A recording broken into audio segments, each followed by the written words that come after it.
Assalamualaikum warahmatullahi wabarakatuh. Halo semuanya.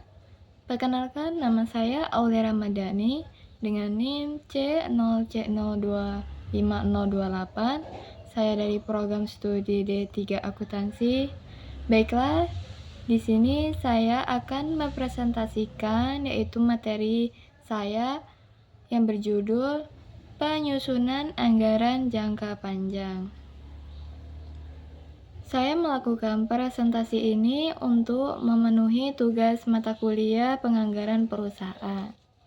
Baiklah, langsung saja kita masuk ke materinya. Panduan ringkas untuk menyusun anggaran yang mendukung visi organisasi, mengelola resiko, dan memastikan likuiditas serta pertumbuhan berkelanjutan selama 3-10 tahun ke depan. Mengapa anggaran jangka panjang itu penting?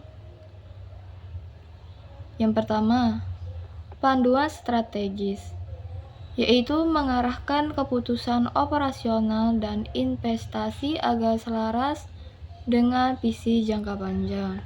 Dan yang kedua, manajemen risiko, yaitu memitigasi ketidakpastian finansial melalui skenario dan cadangan likuiditas.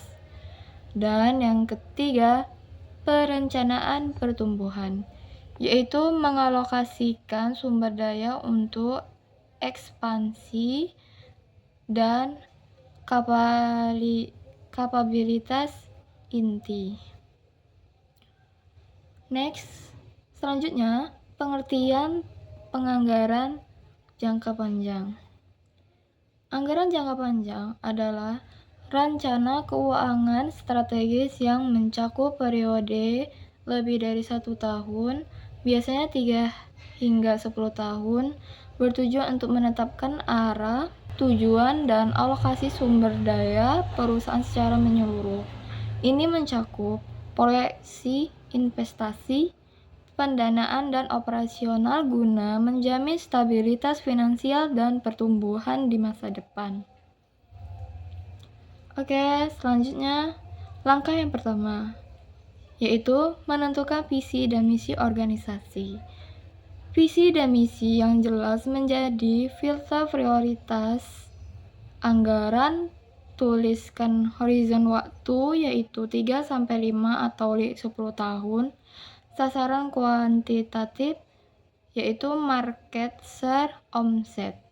Dan kriteria sukses non-keuangan yaitu kepuasan pelanggan keberlanjutan. Kaitkan tujuan keuangan langsung dengan inisiatif kunci agar anggaran menjadi alat eksekusi, bukan hanya dokumen administrasi. Langkah kedua, analisis lingkungan internal dan eksternal. Lakukan analisis SWOT, PESTEL, dan evaluasikan kapabilitas internal, identifikasi faktor yang mempengaruhi proyeksi pendapatan dan biaya, yaitu regulasi, teknologi, persaingan, dan kondisi makro. Ada 2. Yang pertama, kekuatan yaitu internal, sumber daya unik dan keunggulan kompetitif. Dan yang kedua, ancaman eksternal, risiko pasar, perubahan regulasi, gangguan teknologi. Dan yang ketiga, peramalan pendapatan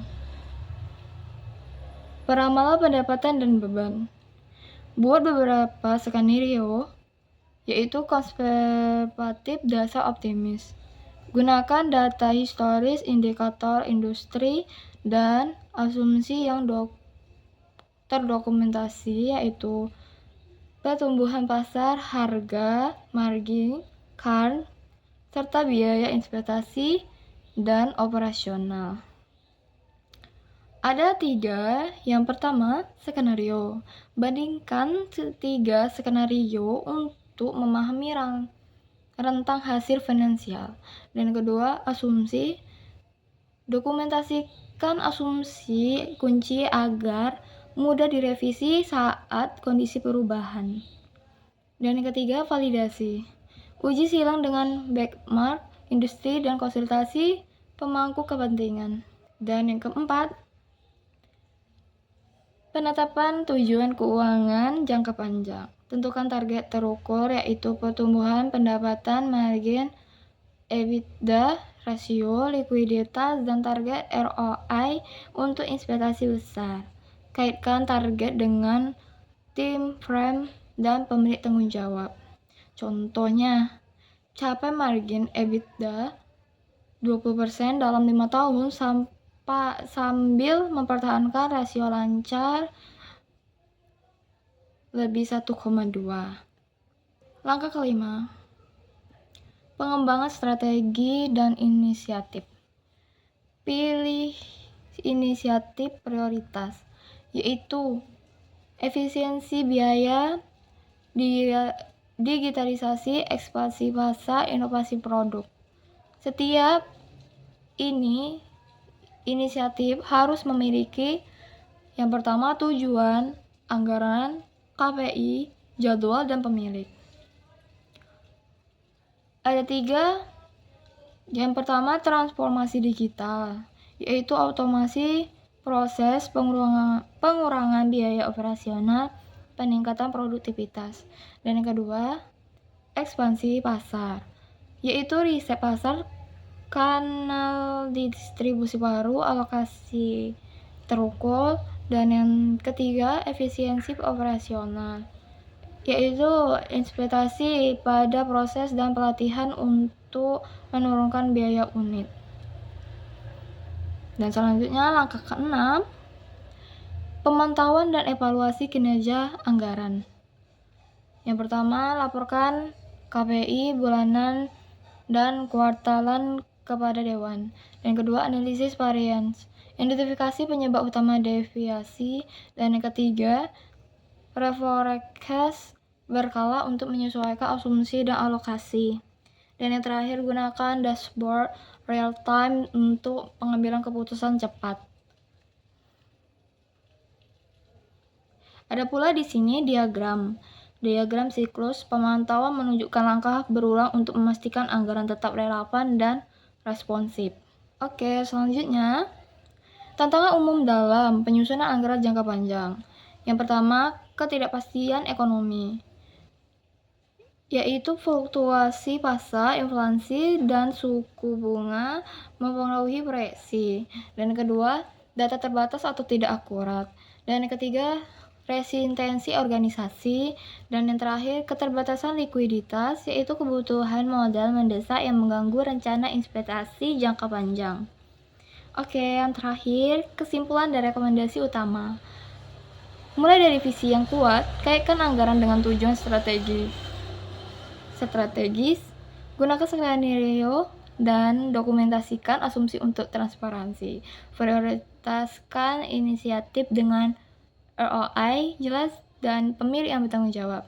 Bangun mekanisme monitoring dan reforecast rutin untuk adaptasi cepat rekomendasi praktis, yaitu terapkan dashboard KPI buat cadangan likuiditas dan jadwalkan tinjauan strategi tahunan untuk menyelaraskan anggaran dengan perubahan lingkungan.